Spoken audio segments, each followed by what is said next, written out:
નમસ્કાર. ગુજરાતના શિક્ષણ જગતમાં અત્યારે એક શબ્દ બહુ જ ગુંજી રહ્યો છે, સમગ્ર શિક્ષા 3.0. આ રાષ્ટ્રીય શિક્ષણ નીતિ 2020નો જ એક ભાગ છે.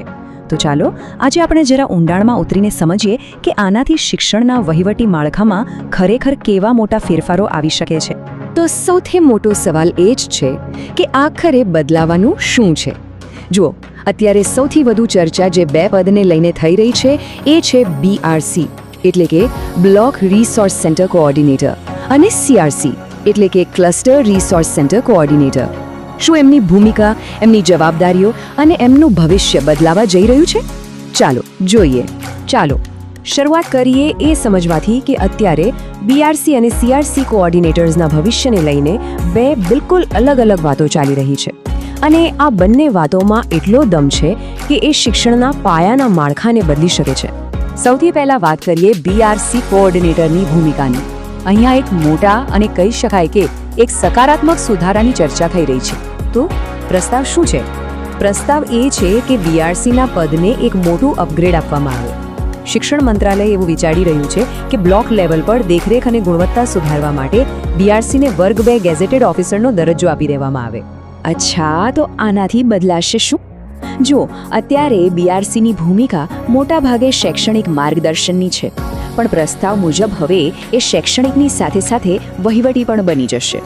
અત્યારે કેવું છે કે શિક્ષકોને ડેપ્યુટેશન પર ત્યાં મૂકવામાં આવે છે, પણ હવે એવું થઈ શકે કે આ પદ માટે સીધી ભરતી થાય અથવા તો ખાતાકીય પરીક્ષા લેવાય. અને આ બધાનો સીધો મતલબ એ છે કે તેમની પાસે નિર્ણય લેવાની સત્તા પણ પહેલા કરતાં ઘણી વધારે હશે.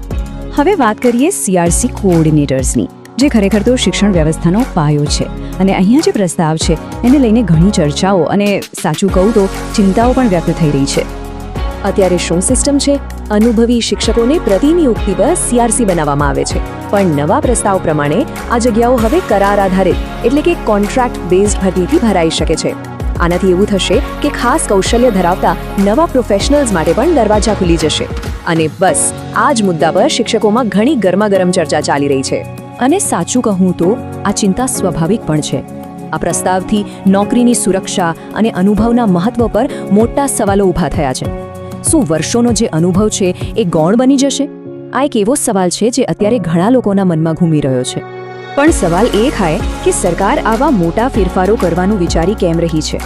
આખરે એની પાછળનું કારણ શું છે? ચાલો, એની પાછળનું જે સત્તાવાર તર્ક છે એને સમજવાનો પ્રયત્ન કરીએ. તો સરકારના કહેવા પ્રમાણે આ ફેરફારો પાછળ બે મુખ્ય હેતુઓ છે.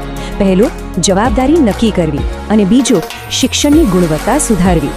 CRC ભરતીમાં ફેરફાર માટે પ્રોફેશનલ અભિગમ જેવો ભારેખમ શબ્દ વાપરવામાં આવી રહ્યો છે, પણ એનો સીધો સાદો મતલબ એ છે કે ખાસ પ્રકારની કુશળતા ધરાવતા લોકોને સિસ્ટમમાં લાવી શાળાઓને વધુ સારી રીતે મદદ કરવી અને તેમાં સુધારા લાવવા.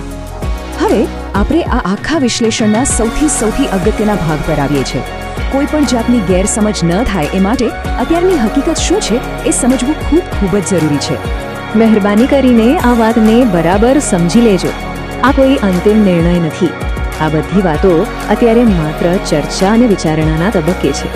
આ કોઈ સત્તાવાર નીતિ નથી. તો અત્યારે સ્થિતિ શું છે? બસ ચર્ચાઓ ચાલી રહી છે. આ બધું હજુ ડ્રાફ્ટ સ્ટેજમાં છે. આ માત્ર પ્રસ્તાવો છે, અંતિમ નિર્ણય બિલકુલ નથી.